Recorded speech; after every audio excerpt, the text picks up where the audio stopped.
Did you catch the US Open match between Taylor Townsend and Jelena Ostapenko? Did you see what happened at the end of the match? Well, let me tell you. After the match, Taylor Townsend extends her hand.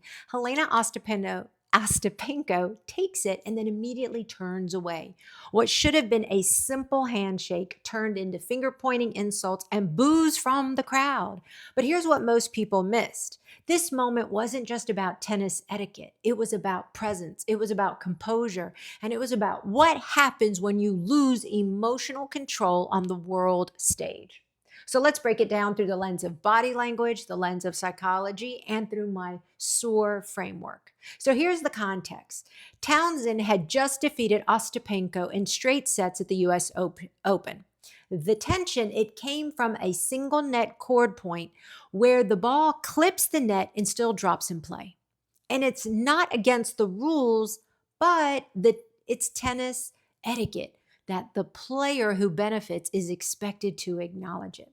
However, Townsend didn't. So Ostapenko didn't let it go. At the net, Ostapenko told Townsend that she had no class and no education, and Townsend shot back, "Be a better loser."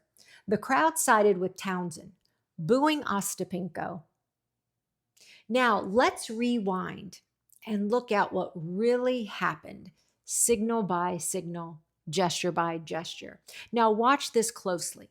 Townsend walks up to the net, her body square, direct eye contact, her hand is extended, showing her intent. Ostapenko takes her hand, and you can see by the way her body is already pointing away from Townsend as she grabs her hand, that small gesture right there set the tone for everything that followed after.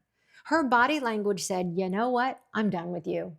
And as the two women walk down the net, Townsend is still looking at Ostapenko, but Ostapenko has disconnected visually from Townsend and is directing her attention and her hand to the chair umpire. You can see that Townsend says something to Ostapenko, who, as she's letting go of the chair umpire's hand, looks at Townsend, but then immediately points to the net. Townsend looks at the net also, but there's a look of confusion on her face. You see the area between her two eyebrows, that's called the glabella, and her glabella was pinched. It was furrowed, which indicates confusion. Then she does something really powerful as she faces Ostapenko. She opens her hand, palm up, and she keeps her hand low by her side. That's universal for, hey, look, help me understand what's happening here. Tell me what's going on. Townsend isn't escalating. She's inviting an explanation. One woman is accusing. That woman happens to be Ostapenko. The other is curious. That's Townsend. And that difference is everything. Ostapenko walks in front of Townsend toward her tennis bag that's sitting on the bench, still pointing. Then she starts pointing directly at Townsend. Ostapenko turns toward Townsend with her finger still pointing down, nodding at her. And as she's talking and making exaggerating mouth movements as she does, her eyes are squinted. Townsend is moving side to side as she's listening and talking. Ostapenko points over Townsend's shoulder to the net again. Both women continue to make eye contact. Townsend is nodding her head. Ostapenko is still pointing at Townsend. Townsend actually moves in a little closer to Ostapenko as Ostapenko continues to talk. Then finally, Townsend turns to the left and walks away. She disengages while Ostapenko keeps talking. And that right there is the difference between letting emotions run you and you regulating your emotions. Now, a quick primer if you're new here. SOAR is a 4-part framework that I created and I teach for high pressure moments and for moments that you've been sidelined or silenced or shamed.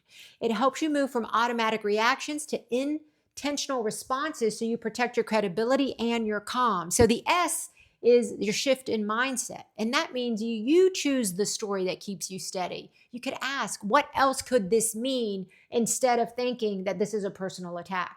Applied here in this situation, a net cord is etiquette, but not ethics. It's luck, not disrespect. If Ostapenko had framed it that way, her nervous system wouldn't have gone to red alert status. She could have had a slight head nod, a neutral face, right? Her shoulders could have been down, not up at her ears. So here's a self-check. Ask yourself, am I telling myself a threat story or a neutral story? The O is for own the moment. What it decides what headlines you want others to remember about you. So, applied in this situation, a handshake is a ritual, brief eye contact, squaring your body towards the other person, having a calm tone of voice, saying, I'm disappointed, yet I'm still going to act professionally. That would have been key in this moment. And, a self check could have been, if this clip goes viral, am I standing proud of how I'm acting right now? The A is align your words and your body language. What that means, congruence means credibility. Your tone, your gestures, your words should all tell the same story. But Ostapenko's jabbing, finger pointing, that's a misalignment there. There's no calmness. And what is it telling the world about her emotional dysregulation in the moment? It's not very good. One thing she could have said is doing a quick little check to see if her body was coming across respectfully. And the R here is to regulate your emotions. So what does that mean? This is a way to downshift your nervous system. So this prefrontal cortex, not your impulse, drives the moment. So applied here in this situation, a deep breath could have saved the day. An inhale through the nose, a longer exhale through the mouth, dropping shoulders, softening any tension maybe in her jaw, loosening her shoulders, right? Maybe even changing her stance would have helped release any pent up energy that she was feeling in that second. And a self check could have been, can I buy myself one breath before I answer? That would have made the world of difference. However, that's not what happened.